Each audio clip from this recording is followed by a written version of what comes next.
Now, how can you write notes on the iPad but without the Apple Pencil? Let's explain that, right? So if you're new on this channel, make sure you subscribe so you never miss anything important in the future.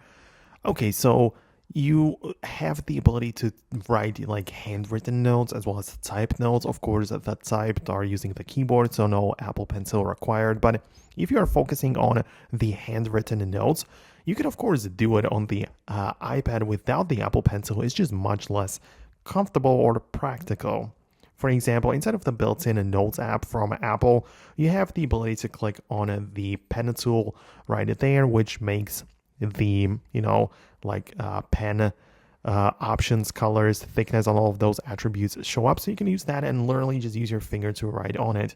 As I said, it's kind of harder to do it. Outside of that, you also have some other applications like GoodNotes, Notability, and all of those apps which are designed for handwritten notes. And in there, it also works, right?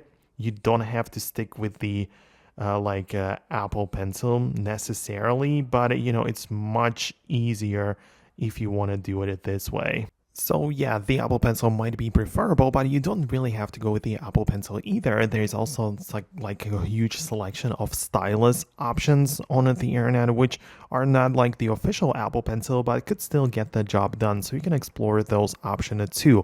But let me know what you think below. Most definitely share your thoughts in the comments below. Thanks a lot for watching, and I'll see you later in the next upcoming videos and tutorials like this one.